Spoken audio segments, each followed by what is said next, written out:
Asa did what the Lord his God said was good and right. He took away the altars of the foreigners and the high places. He also smashed the memorial stones and cut down the Asherah poles. He commanded the people of Judah to follow the Lord, the God their ancestors had worshipped, and to obey his laws and commands. He also removed all the high places and incense altars from all the towns in Judah. So the kingdom had peace when Asa was king. Asa built strong cities in Judah while there was peace in Judah. He had no war in these years because the Lord gave him peace. Asa said to the people of Judah, "Let's build these towns and make walls around them. Let's make towers, gates, and bars on the gates. Let's do this while we still live in this country. This country is ours because we have followed the Lord our God. He has given us peace all around us." So they built and had success. Asa had an army of 300,000 men from the tribe of Judah and 280,000 men from the tribe of Benjamin. The men from Judah carried large shields and spears. The men from Benjamin carried small shields and shot arrows from bows. All of them were strong and brave soldiers. During Jeroboam's 20th year as king over Israel, Asa became the king of Judah. He ruled in Jerusalem for 41 years. His grandmother's name was Maacah, and she was the daughter of Absalom. Asa did what the Lord said was right, as his ancestor David did. During Asa's time, there were men who served other gods by selling their bodies for sex. Asa forced them to leave the country. He took away the idols that his ancestors had made. King Asa also took away the right of his mother Maacah to be queen mother. He did this because she had set up one of those awful Asherah poles. Asa cut down the pole and burned it in the Kidron Valley. Asa did not destroy the high places, even though he was faithful to the Lord all his life. Asa and his father had given some special gifts to God. Asa put these gifts of gold, silver, and other things in the Lord's temple. The rest of what King Jeroboam did is written in the book, The History of the Kings of Israel. It includes the wars he fought and the way he ruled. Jeroboam ruled as king for 22 years. Then he died and was buried with his ancestors. His son Nadab became the new king after him. During Asa's second year as king of Judah, Jeroboam's son Nadab became king of Israel. Nadab ruled over Israel for 2 years. He did what the Lord said was wrong. He sinned just as his father Jeroboam did when he caused the Israelites to sin. Baasha was the son of Ahijah. They were from the tribe of Issachar. Baasha made a plan to kill Nadab. Nadab and all Israel were fighting against the Philistine town of Gibbethon, and that is where Baasha killed Nadab. This happened during Asa's third year as king of Judah, so Baasha became the next king of Israel. When Baasha became the new king, he killed everyone in Jeroboam's family. He left no one in Jeroboam's family alive. This happened just as the Lord said it would when he spoke through his servant Ahijah at Shiloh. This happened because King Jeroboam had committed many sins and had caused the Israelites to sin. This made the Lord, the God of Israel, very angry. The other things that Nadab did are written in the book, The History of the Kings of Israel. All during the time that Baasha ruled over Israel, he was fighting wars against Asa of Judah. Ahijah's son Baasha became king of Israel during the third year that Asa ruled over Judah. Baasha ruled in Tirzah for 24 years. But he did what the Lord said was wrong. He did the same sins that Jeroboam had done that caused the Israelites to sin. Then Zerah from Ethiopia came out against Asa's army. He had 1 million men and 300 chariots in his army. His army went as far as the town of Marisha. Asa went out to fight against Zerah. Asa's army got ready for battle in the valley of Zephathah at Marisha. Asa called out to the Lord his God and said, "Lord, only you can help weak people against those who are strong. Help us, Lord our God. We depend on you. We fight against this large army in your name. Lord, you are our God. Don't let anyone defeat you."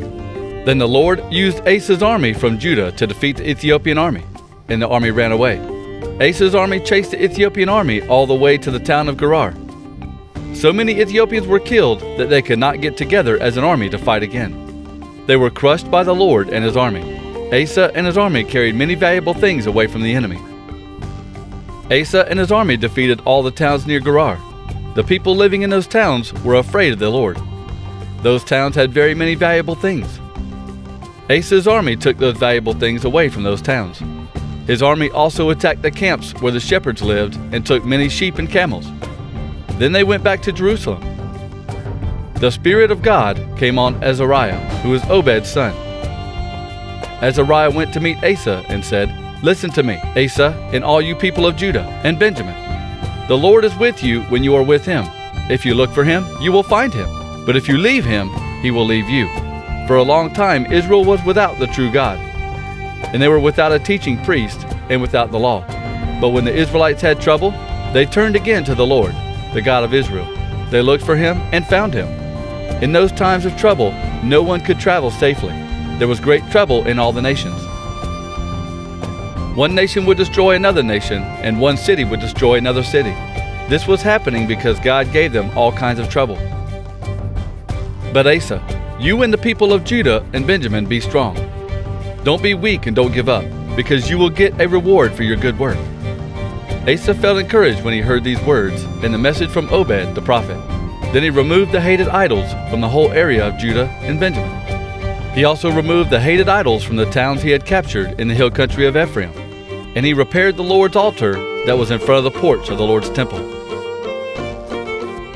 Then Asa gathered all the people from Judah and Benjamin, and the people from the tribes of Ephraim, Manasseh, and Simeon, who had moved from the country of Israel to live in the country of Judah. A great many of these people came to Judah because they saw that the Lord, Asa's God, was with him. Asa and these people gathered together in Jerusalem on the 3rd month in the 15th year of Asa's rule. At that time, they sacrificed 700 bulls and 7,000 sheep and goats to the Lord. Asa's army had taken the animals and other valuable things from their enemies. Then they made an agreement to serve the Lord God with all their heart and with all their soul. He is the God their ancestors served. Anyone who refused to serve the Lord God was to be killed. It did not matter if that person was important or not, or if that person was a man or a woman. Then Asa and the people made an oath to the Lord. They shouted it out loudly and blew their trumpets and ram's horns. All the people of Judah were happy about the oath, because they had promised with all their heart. They followed God with all their heart. They looked for God and found him, so the Lord gave them peace in all the country. King Asa also removed Maacah, his mother, from being queen mother. He did this because she had set up one of those awful poles to honor the goddess Asherah. Asa cut down that Asherah pole, smashed it into small pieces, and burned the pieces in the Kidron Valley. Asa did not destroy the high places, even though he was faithful to God all his life. Asa and his father had given some special gifts to God. Asa put these gifts of gold, silver, and other things into the temple. There was no more war until the 35th year of Asa's rule. The whole time that King Asa was king of Judah, he fought a war against King Baasha of Israel. Once, Baasha attacked Judah and then built up the city of Ramah to keep Asa from leaving Judah on any kind of military campaign. So Asa took gold and silver from the Lord's treasuries of the Lord's temple and the king's palace. He gave it to his officials and sent them to King Ben-Hadad of Aram. Ben-Hadad was the son of Tabraman. Tabraman was the son of Hezion. Damascus was Ben-Hadad's capital city. Asa sent this message: "My father and your father had a peace agreement. Now I want to make a peace agreement with you. I am sending this gift of gold and silver. Please break your treaty with King Baasha of Israel and make him leave us alone." King Ben-Hadad made the agreement with King Asa and sent his army to fight against the Israelite towns of Ijon, Dan, Abel-Beth-Maacah, the towns near Lake Galilee, and the area of Naphtali. When Baasha heard about these attacks, he stopped building up Ramah and went back to Tirzah. Then King Asa gave an order to all the men of Judah. Everyone had to help. They had to go to Ramah and carry out all the stone and wood that Baasha was using to build up the city. They carried the material to Geba in Benjamin and to Mizpah and used it to strengthen those two cities. In Asa's 36th year as king, Baasha attacked Judah and then built up the city Ramah to keep Asa from leaving Judah on any kind of military campaign. So Asa took gold and silver from the Lord's treasuries of the Lord's temple and the king's palace. He gave it to his officials and sent them to King Ben-Hadad of Aram. Ben-Hadad was the son of Tabraman. Tabraman was the son of Hezion. Damascus was Ben-Hadad's capital city. Asa sent this message: "My father and your father had a peace agreement. Now I want to make a peace agreement with you. I'm sending you this gift of gold and silver. Please break your treaty with King Baasha of Israel and make him leave us alone." King Ben-Hadad made that agreement with King Asa and sent his army to fight against the Israelite town of Ijon, Dan, Abel-maim, and the storage cities in the area of Naphtali. When Baasha heard about these attacks, he stopped building up Ramah and went back to Tirzah. He stopped all the work he was doing. Then King Asa gave an order for all the men in Judah, with no exceptions. They had to go to Ramah and carry out all the stone and wood that Baasha was using to build up the city. They carried the material to Geba in Benjamin and to Mizpah and used it to strengthen those two cities. At that time, Hanani the seer came to King Asa of Judah and said to him, Asa, you depended on the king of Aram to help you and not the Lord your God. That's why the king's army has escaped from you. Did you forget what happened with the Ethiopians and the Libyans, who also had a powerful army with many chariots and horse soldiers? That time you depended on the Lord to help you, and he let you defeat them. The eyes of the Lord go around looking in all the earth for people who are faithful to him so that he can make them strong. Asa, you did a foolish thing, so from now on you will have wars. Asa was angry with Hanani because of what he said. He was so mad that he put Hanani in prison. He was also very rough and cruel to some of the people then. Then the Lord spoke against King Baasha through the prophet Jehu, son of Hanani. He said, I made you an important prince over my people Israel, but you have done the same things Jeroboam did. You have caused my people Israel to sin. Their sins have made me angry. So Baasha, I will destroy you and your family, just as I did Jeroboam son of Nebat and his family. Dogs will eat the bodies of those in your family who die in the city, and wild birds will eat the bodies of those who die out in the fields. The rest of the story about Baasha and the great things he did are written in the book, The History of the Kings of Israel. Baasha died and was buried in Tirzah. His son Elah became the new king after him.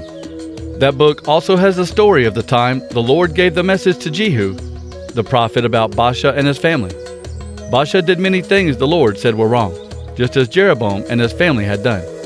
This and the fact that Baasha had killed everyone in Jeroboam's family made the Lord very angry. Elah son of Baasha became king during the 26th year that Asa was the king of Judah.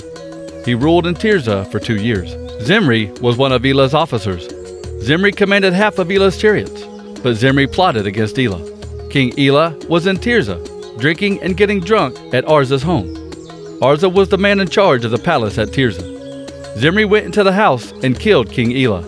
Then Zimri became the new king of Israel after Elah. This was during the 27th year that Asa was king in Judah. After Zimri became the new king, he killed all of Baasha's family and friends. He did not let any male in Baasha's family live. So Zimri destroyed Baasha's family, just as the Lord said he would when he spoke against Baasha through the prophet Jehu. This happened because of all the sins of Baasha and his son Elah. They sinned and they caused the Israelites to sin. They worshipped worthless idols, and this made the Lord angry. The rest of what Elah did is written in the book, The History of the Kings of Israel. Zimri became king of Israel during the 27th year that Asa was king of Judah. Zimri ruled in Tirzah only 7 days. This is what happened. The army of Israel was at Gibbethon, which was under Philistine control. Omri was the commander of the army of Israel. The men in the camp heard that Zimri had made secret plans against the king and killed him. So in the camp, all the soldiers made Omri the new king.